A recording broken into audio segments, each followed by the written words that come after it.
What's the difference between niche marketing and micro marketing? You've probably been told to niche down, but what if that still leaves you too broad in your marketing? The reality is most people have picked their niche, but they're still lost in all the noise. In this episode, I'll show you the key difference between niche marketing and micro marketing, and why going smaller is actually the fastest path to growth. You'll learn how to spot the sub-niches in your broader market, and you'll learn exactly what problems to solve so that you become the go-to authority in your niche. Let's dive right in.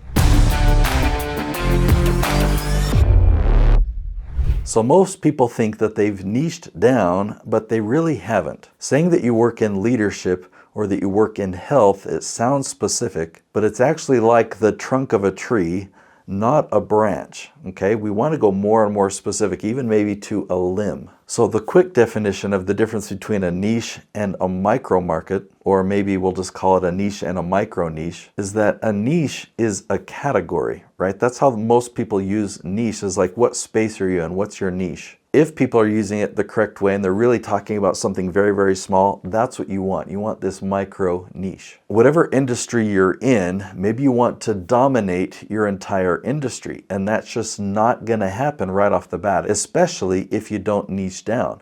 But if you do go down to a really small micro niche, it becomes very easy in a very short, reasonable amount of time that you can dominate that entire space. Once you dominate that micro niche, you can dominate another micro niche and another one, and eventually you can dominate the entire niche. Now, this isn't about limiting who you can work with or limiting your services or saying you can't work with them or with them because they're not within your niche. It's actually about matching you to the exact person who's a perfect fit for working with you. And when we're talking about the entire globe, there are likely way more people or way more businesses than you could ever help in that micro niche. Let me give you an example. A niche might be productivity.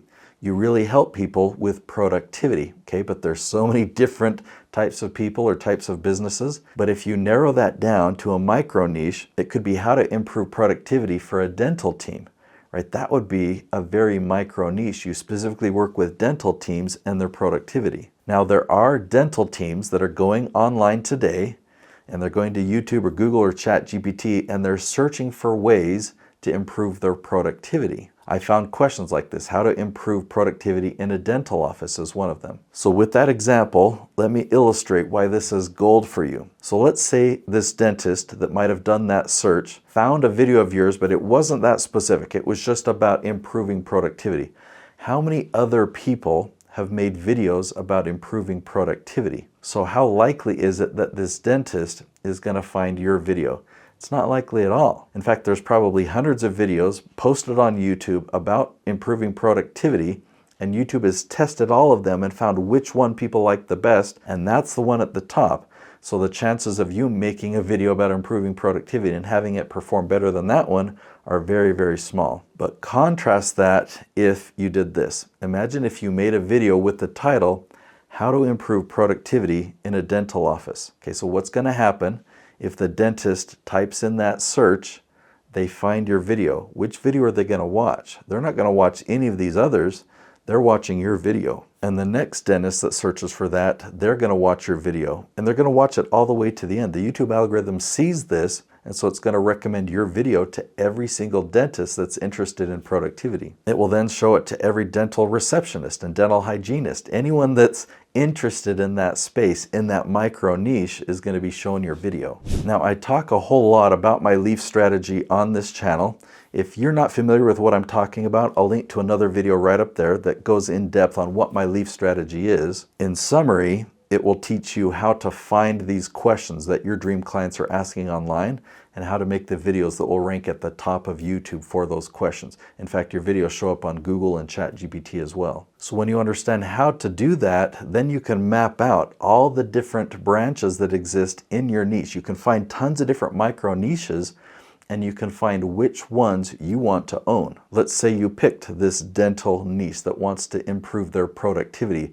What else do they want to improve? You can find all these dental team niches and find out which ones match your services and your expertise. And you can look at all the different micro niches out there, different industries or different challenges, and you can sort through the ones that aren't a fit for you and the ones that you want to own. So even though the volume is small, these are very, very qualified numbers here. Like 10 views is gold because they're very likely to be interested in hiring you. Now, how do you move from expert to thought leader?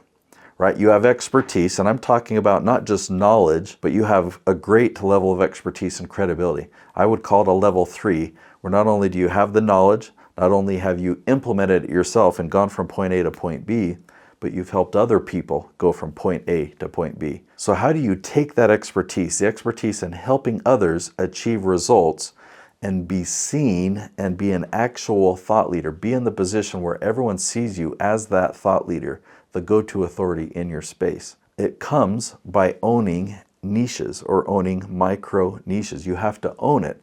What does that look like? Well, if any of these people and any of these dream clients of yours go to YouTube or go to Google or go to ChatGPT and they're asking these questions about your expertise, do they find you at the top? Do you outrank everyone? Are you the one that ChatGPT is just saying, you need to go talk to this guy or this lady? That positions you as a thought leader. Everyone sees you as a thought leader. When people are looking for a speaker in your space, of course they come to you. So now that you know how to carve out a micro niche and that it's possible to dominate that narrow space, the next step is really understanding how these people are going to find you today. Search has changed. And if you're still thinking in traditional terms of search engine optimization, so SEO from 2015, you're actually missing how people discover experts and thought leaders today. I've created another video that will make this clear. It's called How Does Traditional SEO Differ from Answer Engine Optimization? I think I got that reversed, but how does AEO and SEO compare? That's the video that you should watch next so you can know what's changed and how you can take advantage of it. I'll see you there.